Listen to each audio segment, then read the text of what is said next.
बहुत समय पहले की बात है। राजगढ़ की रानी पद्मावती एक बहुत ही सुंदर और साहसी महिला थी। उसकी कद्र उसके सौंदर्य से कम नहीं थी और उसका धैर्य उसके साहस से भरा हुआ था। वह अपने देश के लोगों की सुरक्षा में अपना जीवन समर्पित कर चुकी थी। एक दिन राजगढ़ पर एक शत्रु राजा ने हमला किया। पद्मावती ने अपनी सेना के साथ बड़ी बहादुरी से संघर्ष किया, लेकिन उसकी मृत्यु हो गई और उसकी आत्मा ने परमात्मा से एक प्रार्थना की कि वह अपनी जन्मभूमि की सुरक्षा के लिए फिर से जन्म लेना चाहती है। कुछ समय बाद एक छोटे से गांव में एक साधु बाबा का आगमन हुआ। गांव वाले ने उसे बड़े आदर से स्वागत किया और उसने गांव वालों की समस्याओं का समाधान करने का आशीर्वाद दिया। बाबा ने एक युवती को देखा जिसमें उसी रानी पद्मावती की आत्मा थी।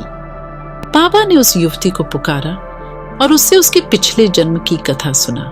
युवती ने अपनी पहचान में एक साहसी रानी के रूप में पहले के जीवन के बारे में सब कुछ याद किया। उसने बाबा की बातों को सुनकर आत्मा को शांति मिली और उसने एक नए जीवन का आदान प्रदान किया। नए जीवन में वह युवती एक गांव में रहकर अपने माता पिता के साथ खुशहाल जीवन बिता रही थी।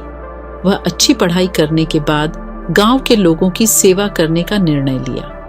उसने एक स्कूल शुरू किया और गांव के बच्चों को शिक्षा देने का कार्य किया। वह युवती फिर से उसी साहस और समर्पण के साथ अपने कार्य में लीन हो गई।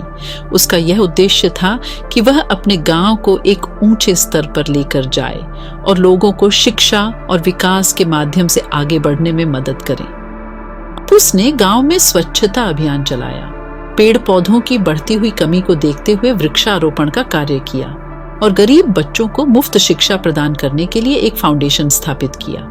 उसका यह कार्य देखकर लोग आश्चर्यचकित रह गए और वह उसी रानी पद्मावती का पुनर्जन्म है, यह सबको अनुभव होने लगा। लोग उसे साहस की रानियों कहने लगे और उसके साथ मिलकर गांव को आगे बढ़ाने का संकल्प किया।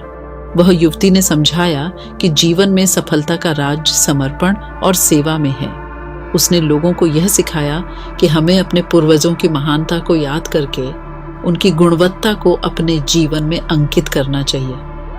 इस प्रकार रानी पद्मावती का पुनर्जन्म होकर उसकी आत्मा ने नए जीवन में एक नया रूप धारण किया और उसने समृद्धि की दिशा में गांव को मार्गदर्शन किया।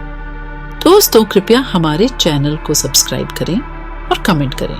हम आपको इस चैनल में सच्ची घटनाओं के पीड़ितों की नई कहानियां उपलब्ध कराते रहेंगे।